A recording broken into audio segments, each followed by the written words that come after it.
Bismillahirrahmanirrahim. Assalamualaikum warahmatullahi wabarakatuh.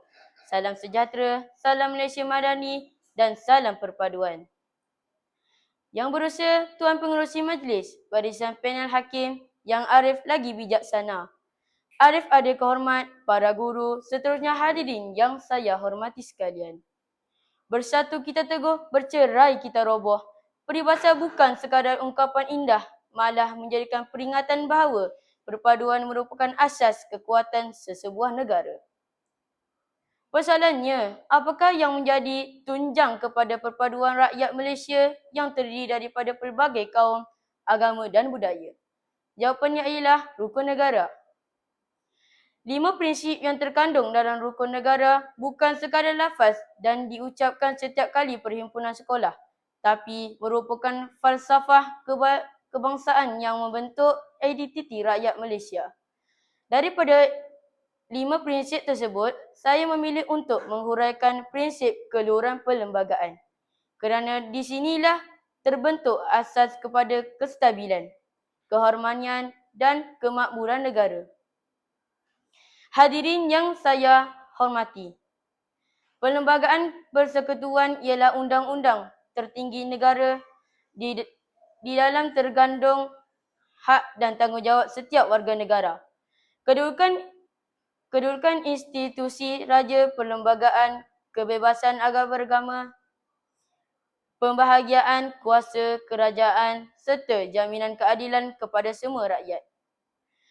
Keluhuran perlembagaan bermaksud setiap rakyat wajib menghormati, memahami dan mematuhi perlembagaan tanpa mengira kedudukan atau latar belakang. Tiada sesiapa yang mengatasi perlembagaan ini. Ini adalah asas kepada sebuah negara yang aman dan berdaulat. Namun begitu, cabaran hari ini semakin besar. Kita hidup dalam era digital yang membolehkan maklumat disebarkan dalam sekelip mata. Malangnya, terdapat segelintir masyarakat yang mudah mempercayai berita palsu, menyebarkan fitnah, menghina institusi negara dan mengeluarkan kenyataan terbau kebencian tanpa menyelidikkan kebenaran. Sikap seperti ini bukan sahaja melanggar nilai murni, malah membolehkan mengugut kehormatan negara. Sidang hadirin sekalian, keluhuran perlembagaan tidak mampu berdiri sendiri. Prinsip ini saling berkait dengan 4 prinsip rukun negara yang lain. Kepercayaan kepada Tuhan mendidik kita menjadi insan yang berakhlak, jujur dan bertanggungjawab. Individu yang benar-benar menghayati ajaran agama pasti akan menghormati hak orang lain dan menjauhi perbuatan yang boleh memecah belahkan masyarakat.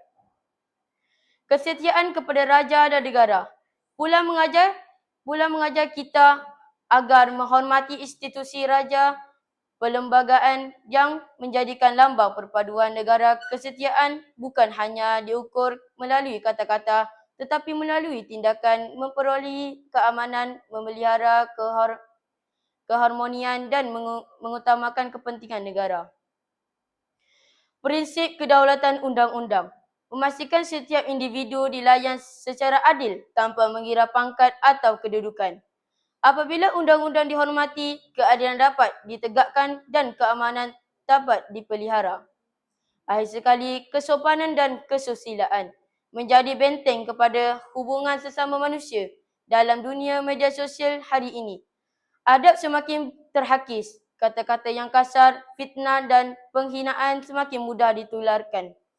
Sedang masyarakat yang bertamadun ialah masyarakat yang mampu membezakan pendapatan tanpa memutuskan silaturahim. Hadirin yang saya hormati, sebagai generasi pewaris negara, apakah tanggungjawab kita? Pertama, fahami perlembagaan dan hayati rukun negara. Jangan sekadar menghafalnya tetapi amalkan dalam kehidupan seharian. Kedua, jadilah pengguna media sosial yang beretika, semak sebelum berkongsi, fikiran sebelum menulis dan hormati sebelum mengerti. Kebebasan Kebebasan bersuara bukan berarti kebebasan menghina. Ketiga, pupuk semangat perpaduan.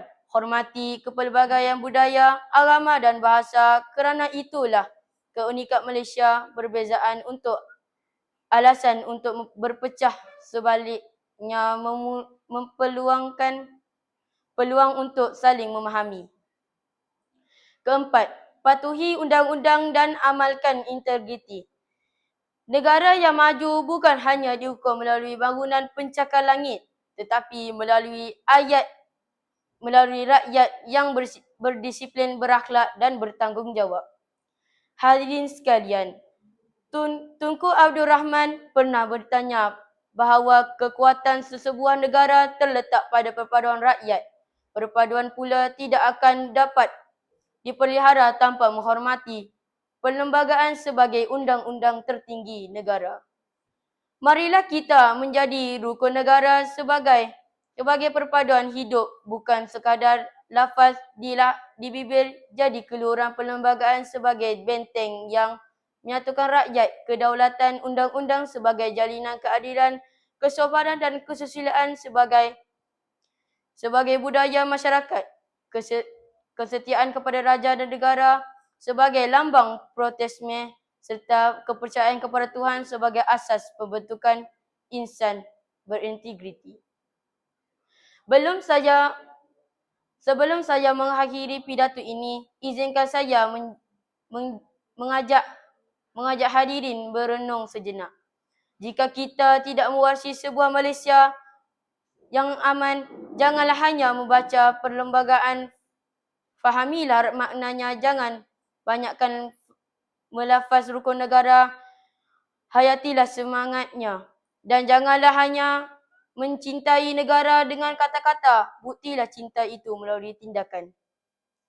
Sesungguhnya keluhuran perlembagaan ialah nadi perpaduan dan perpaduan ialah jiwa Malaysia. Sekian, terima kasih.